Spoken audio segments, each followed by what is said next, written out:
Dottor Zabotti, oggi tante iniziative di apertura di splendide chiese, di siti religiosi della diocesi di Vittorio Veneto, l'Istituto Diocesano Beato Toniolo ancora protagonista, ma il programma non finisce qui, insomma avete in mente di fare altre cose per il futuro? Devo dire, ammetto che le due giornate che stiamo vivendo, le giornate Toniolo 2021, ci hanno dato davvero un ulteriore impulso, forza, sostegno proprio per andare avanti in una direzione che avevamo già onestamente calendarizzato nonostante il tempo particolare che stiamo vivendo. E allora sicuramente adesso il 30 giugno scade il termine per la presentazione delle domande per quanto riguarda il premio Toniolo, proprio incentrato sulla famiglia. Il 7 ottobre comunque ci sarà la serata, la cerimonia finale, come ogni anno, il 7 ottobre della sesta edizione ormai del premio Toniolo.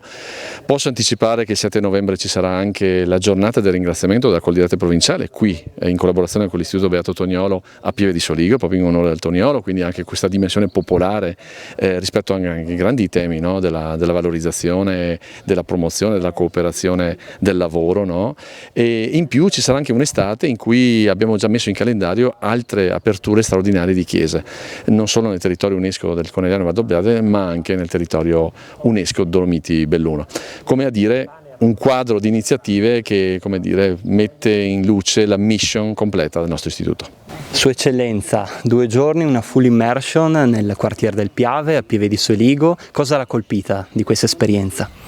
I territori sono sempre il riflesso della gente che li abita e questo territorio credo è una percezione di chi passa una giornata, quindi non ho la pretesa di dare definizioni o di fare un quadro esaustivo, però la percezione immediata è di una popolazione profondamente radicata nella terra, nella storia, nei valori sia della natura sia delle attività che qui si svolgono, dove la famiglia, la comunità ecclesiale, lo spirito di impresa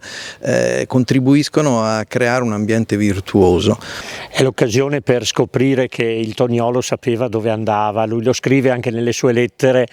lì c'è della buona gente, si può lavorare, si può fare del bene, si può ammirare tutto quello che di prezioso il Signore ci ha dato, quindi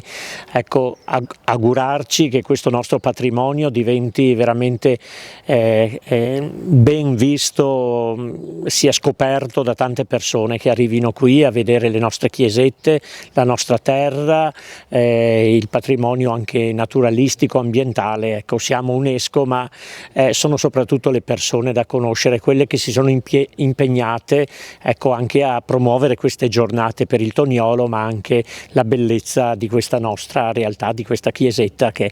Monsignor Giulio Dori ha visto con tanto piacere, soprattutto il presunto Francesco.